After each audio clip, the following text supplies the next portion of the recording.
राणा साहब, आप सियासत में बड़े अरसे से हैं और आपने बड़े सियासी उतार चढ़ाव देखे हैं, इत्तेहाद देखे हैं। माजी के जितने इत्तेहाद थे उसी तरह इस इत्तेहाद का भी यही हाल हुआ। किसी न किसी जमात ने बीच में आकर कोई ना कोई ऐसी चीज़ कर दी कि इत्तेहाद उस वक़्त में टूटा जिस वक़्त में बिल्कुल मंजर करीब थी। तो इस इत्तेहाद के टूटने के बाद और आज की भी अक्सर पीपल्स पार्टी के रहनुमाओं की प्रेस कॉन्फ्रेंस के बाद भी क्या आपको उम्मीद है कि मुत्तहिदा अपोजिशन दोबारा चल सकेगी? नहीं, मैं समझता हूँ एक बहुत बड़ा जो एक मकसद था या काज थी कि एक ऐसा काम करना है जिससे मुल्क और कौम को, लोगों को फायदा पहुंचे, कि इस हुकूमत से जितनी जल्दी हो अपोजिशन पे ये एक जिम्मेदारी बनती है कि वो इससे छुटकारा हासिल करे इस गवर्नमेंट से।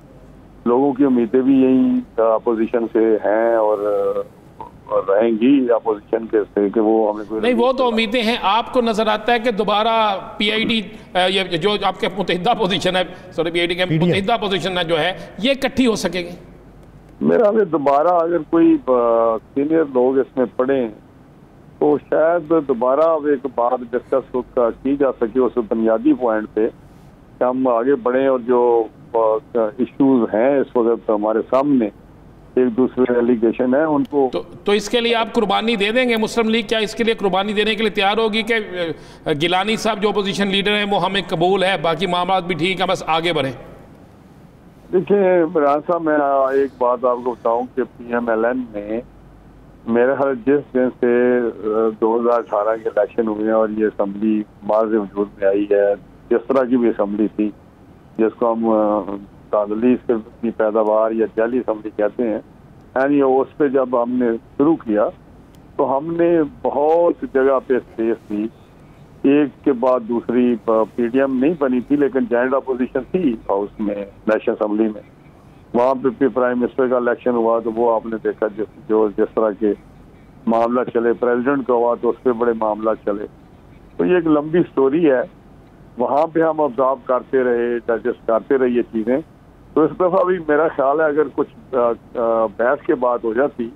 लेकिन राणा साहब ये देखिए कि जो जिस्म के जख्म हैं वो तो मंदमिल हो जाते हैं, ज़बान के जख्म कभी कभार बहुत देर पर रहते हैं। आप पे भी एतराज़ उठाया गया, मैं नाम नहीं लूँगा, उन्हीं से बात की गई तो उन्होंने आप पे भी एतराज़ उठाया था कि पब्लिक अकाउंट्स चेयरमैनशिप जो है वो अपोजिशन लीडर को देने की बजाय उन्होंने राना तनवीर साहब को दे दी। हमने तो एतराज़ नहीं उठाया, वो अपोजिशन लीडर पार्लियामेंट के अंदर हैं, पंजाब के अंदर हैं, उनका हक बनता था, ठीक है, हमने तो एतराज़ नहीं उठाया, फिर हमारी अपोजिशन लीडरशिप पे क्यों एतराज़ उठा रहे हैं? नहीं, हमने कोई उस पर ये बात नहीं कि कोई ऐसी चीज़ हमने की है जिससे उनको इतराज़ हो। वो तो इतराज़ अगर किसी ने किया है तो उसका एक राइट है इतराज़ करने का। लेकिन मैं आपको बताऊं, जो leader of the opposition standard में जो मसला है वो इस तरह का मामला नहीं है। वो मामला ये है कि जब बैठ के मीटिंग हुई PDM के लोगों की, जहाँ पार्टी वाले भी थे, वहाँ 3 स्लॉट थी। एक चेयरमैन जो सेनेट था, चेयरमैनशिप की जो स्लॉट थी, और दूसरी डिप्टी चेयरमैन की थी, तीसरी ये लीडर ऑफ द अपोजिशन थी।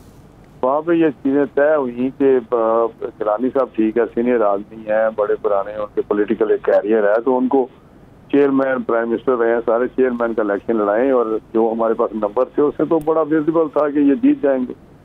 इस तरह डिप्टी चेयरमैन का भी UI ने ले लिया। तब हमें तो खुद ही उन्होंने कहा कि जी ये जो बाकी चीज रह गई आप ले लें।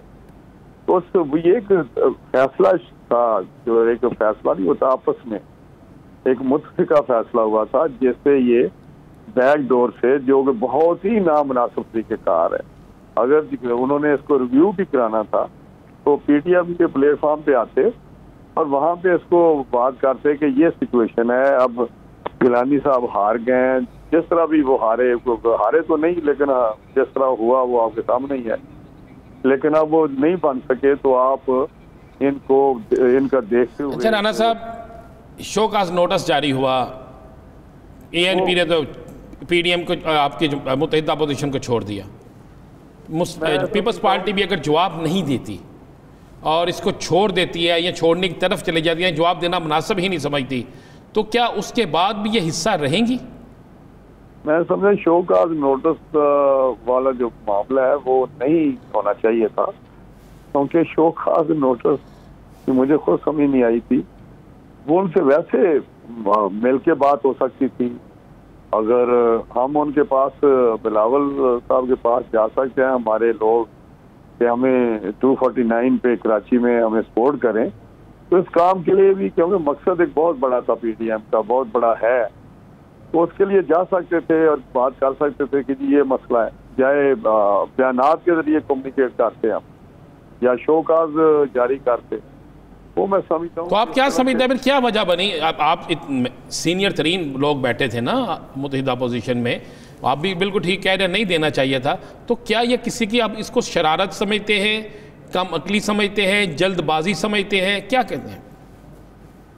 मैं समझता हूँ, मैं इस पर कोई इतना कमेंट नहीं करना चाहता, क्योंकि हमारी पार्टी के कुछ साहबान इस पे लगे हुए हैं, तो मुनासिब नहीं है मैं कोई बात करूं। कि मैं यही कह सकता हूँ शो का नोटिस जो है वो नहीं देना चाहिए था और बात करनी चाहिए थी। बात क्यों नहीं हो सकती? बात मौलाना फजल रहमान साहब फोन पे बात कर सकते थे, जरदारी साहब से कर सकते थे, बिलावल से, एएनपी से हम कर सकते थे। हमारे बहुत ज्यादा डीप रिलेशनशिप है एएनपी। यानी ये शोकॉस नोटिस नहीं जाना चाहिए था, ये गलत इकदाम था। राना तनवीर साहब, ये कहिएगा कि जब 11 जमातें मिलकर भी हुकूमत को नहीं हिला सकी, हुकूमत को टस से मस नहीं कर सकी, तो आज राना सनाउल्लाह कहते हैं जहांगीर खान तरीन अगर अलहदा हो जाएं तो हुकूमत का धड़न तख्ता हो सकता है। इससे तो ये तासुर जाता है कि 11 जमातें कमजोर हैं, फर्द वाहिद मजबूत है। नहीं, मैं एक बात आपको बताऊं कि ये जो आपको पहले तो आपका जो ये अंदाजा है या असेसमेंट है, या आप इस नज़र से देखते हैं कि हम सारे मिल के गवर्नमेंट का कुछ नहीं कर सके, इस मूवमेंट से, पीडीएम की मूवमेंट से डेफिनेटली दंड पड़ा गवर्नमेंट को। गवर्नमेंट वीक हुई है। आपने देखा जिस तरह वो सेनेट के जो नेशनल इलेक्शन था इस्लामाबाद वाली सीट के बाद, पहले ज़िमनी इलेक्शन सारे बुखलाए हुए थे, और जो हमारे जलसे हुए, जो लॉन्ग मार्च का हमने फैसला किया हुआ था, तो वो आपको भी पता है। राना साहब, एक छोटा सा सवाल है, छोटा सा जवाब। क्या मरियम साहिबा वाकई बीमार हैं? मियां नवाज शरीफ साहब क्यों खामोश है, या कुछ डिज़ाइन चेंज हो रहा है? देखिए, मैं पहले तो उसका थोड़ा सा बता दूं कि ये जो कहते हैं कि जहांगीर तरीन साहब इतने मजबूत हैं, देखिए ये एक जो पार्लिमानी सिस्टम है उसमें नंबर गेम बहुत ज्यादा जरूरी है असम्बलियों में। अगर वो इतने कमजोर खड़े हैं, अपने इत्तेहादियों के साथ भी सिर्फ 5-6 वोट ज्यादा है नेशनल असेंबली में, जो पीछे रिजल्ट भी आपने देखे जब उन्होंने इत्तेमाद का वोट लिया है। राना तनवीर साहब, राना अजीम साहब के सवाल का जवाब दीजिएगा, मुझे ब्रेक पे जाना है, टाइम मेरे पास कम है। मैं क्योंकि आपका ही था ये जहांगीर तरीन, दूसरी चले खैर नंबर तो ये होते हैं पार्लिमानी सिस्टम में। दूसरी जो बात इन्होंने कही, मरियम बीबी बिल्कुल उनकी तबीयत ठीक नहीं है, वो जब ठीक हो जाएंगी इंशाल्लाह वो फिर एक्टिव हो जाएंगी।